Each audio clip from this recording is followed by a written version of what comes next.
कुछ घंटों तक ड्राइव करने के बाद प्रणाम और उसका दोस्त रोहित एक पेट्रोल पंप में पेट्रोल भरवाने के लिए रुके। वो काफी सुनसान सी जगह थी और रात के कुछ 7 ही बज रहे थे। वहां पर कोई गाड़ी या लोग नहीं थे। पेट्रोल पंप में बस एक ही आदमी था जो पेट्रोल भरने और गाड़ी का हवा चेक करने का काम करता था। पेट्रोल पंप के ठीक पीछे ही एक छोटी सी दुकान थी। यहाँ पर छोटी मोटी चीजें जैसे कोल्ड ड्रिंक, बिस्किट, मैगजीन और सिगरेट मिलते थे। गाड़ी रुकते ही रोहित गाड़ी से बाहर निकला और बोला, मैं कुछ लेके आता हूँ, तुझे कुछ चाहिए? सिगरेट ले आना, 2 पैकेट। रोहित और प्रणव की दोस्ती 12 साल पुरानी थी। कॉलेज के टाइम से ही दोनों दोस्त थे। वो अक्सर 2-3 दिन की छुट्टियों में शहर से बाहर घूमने चले जाया करते थे। इस बार उन दोनों ने जो जगह चुनी थी वो शहर से 12 घंटे दूर थी, और वो भी इतने सुनसान में। जैसे ही रोहित उस दुकान के अंदर घुसा तो उसे एक अजीब सी बदबू आई। उसने चारों ओर देखा और उसे दुकान में कोई भी नहीं दिखा। पूरे दुकान का चक्कर लगाने के बाद उसने कुछ चिप्स, कोल्ड ड्रिंक्स, पानी की बोतल और कुछ बिस्किट उठा लिए। रोहित ने अपना सामान दुकान के काउंटर पर पटक दिया और किसी कैशियर को ढूंढने लगा। ये उनका दूसरा स्टॉप था और शहर से दूर आते आते सारी जगह और ज्यादा सुनसान होती जा रही थी। ऐसा लग रहा था जैसे वो दुनिया के आखिरी गांव या जगह की तरफ बढ़ रहे हो। इस जगह आकर भी कुछ वैसा ही लग रहा था। उसकी बाहर नजर गई तो गाड़ी में पेट्रोल भर चुका था। प्रणव गाड़ी में बैठे बैठे भूख से थोड़ा परेशान हो रहा था। सर, कैशियर की इस अचानक आवाज ने रोहित को थोड़ा डरा दिया। ये वही पेट्रोल भरने वाला आदमी था। रोहित सोचने लगा कि वो आदमी अंदर आया कैसे। वो तो दरवाजे के पास ही खड़ा था। पीछे का कोई दरवाजा होगा सोचकर वो काउंटर के पास गया। भैया, इनका बिल कर दो और 2 पैकेट सिगरेट भी दे दो। सिगरेट निकालकर वो कैशियर एक एक करके बिल करने लगा। बिल करते वक्त वो आदमी रोहित को ऐसे घूर रहा था जैसे उसने पहली बार किसी आदमी को देखा हो। 1255 रुपए पैसे देकर जैसे ही रोहित निकलने लगा, उस आदमी ने कहा, ध्यान से जाना। हाँ, बिल्कुल। मैं मजाक नहीं कर रहा। तुम लोग उस तरफ जा रहे हो ना? हाँ, सही कहा आपने। साल के इस टाइम पर काफी लोग आते हैं, पर क्या? हर कोई अपनी मंजिल तक नहीं पहुंचता। बस ध्यान रखना और किसी को लिफ्ट मत देना। कुछ भी हो जाए, किसी भी अजनबी को गाड़ी में मत बैठाना। तुम्हें लगेगा चलो लिफ्ट दे देता हूं, पर ये वो लोग नहीं जो तुम सोच रहे होंगे।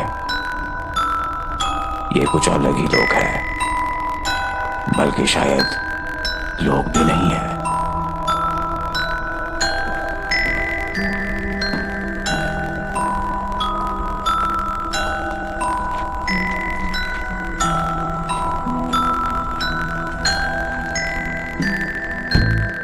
जैसे ही रोहित गाड़ी में वापस आया तो उसने देखा कि प्रणव दुकान के सामने रखे हुए डस्टबिन के बगल में ही उस दीवार पर पेशाब कर रहा था।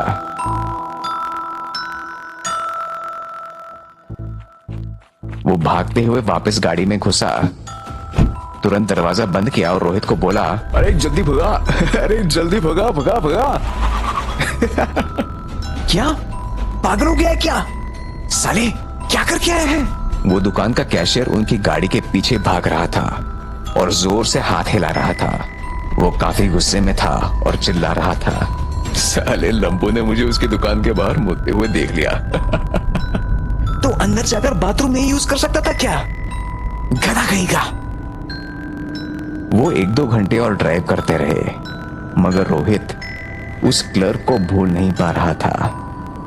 उसका चेहरा, उसकी आवाज और उसकी बातें अभी भी उसके दिमाग में गूंज रही थी। प्रणव ने पूछा, भाई तो ठीक है? हाँ हाँ। पता है जब वो मेरे पीछे भाग रहा था ना, तो मैं बड़ी मुश्किल से उसे बचकर निकल पाया। वो जैसे मुझे पकड़ ही लेता। वो आदमी थोड़ा अजीब था, उसे हम लोगों की काफी चिंता हो रही थी। बोल रहा था किसी को भी लिफ्ट मत देना। आए आए, क्या बात है, इतनी चिंता? अगले घंटे तक वो सीधा रोड पर बढ़ते गए। प्रणव बोला, यार भूख लगी है। रात के 1 बज रहे हैं और तूने बस 1 घंटे पहले ही तो खाया है। क्या यार, ये चिप्स बिस्किट और कोल्ड ड्रिंक, ये कैसा खाना हो गया? ठीक है ठीक है, आगे अगर कोई खाने की जगह दिखेगी तो वहां गाड़ी रोक लूंगा। गाड़ी रोक लेगा? क्यों? क्यों मतलब? अभी तो तूने बोला कि भूख लगी है। हाँ भूख लगी है, पर जगह ढूंढने की जरूरत नहीं है। बस गाड़ी साइड में रोक लो। और तो तुम चाहते हो कि मैं गाड़ी साइड में रोक दूं? और फिर क्या? खाने के लिए डिनर कहाँ है? वो तो ढूंढना ही पड़ेगा ना।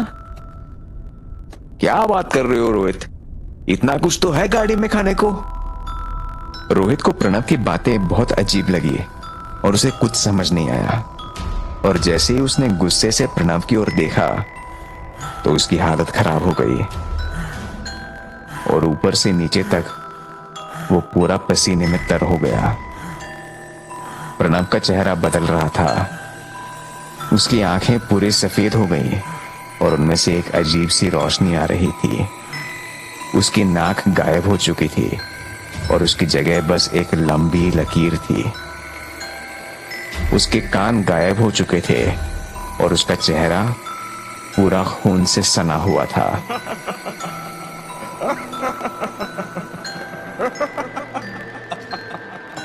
प्रणव जोर जोर से हंस रहा था। रोहित गाड़ी रोक के दरवाजा खोलने की कोशिश करता रहा, पर दरवाजा खुल नहीं पा रहा था। उसे अब याद आ रहा था दुकान का वो कैशियर जो उसकी गाड़ी के पीछे भाग रहा था, जैसे वो कुछ कहना चाह रहा हो।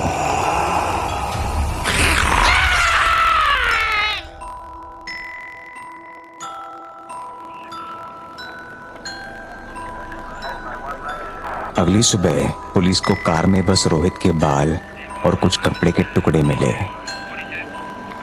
छानबीन करने पर पुलिस जब उस पेट्रोल पंप पर पहुंची तो प्रणव की और उस कैशियर की लाश उन्हें उस दुकान के बगल से मिली जहां प्रणव पेशाब कर रहा था।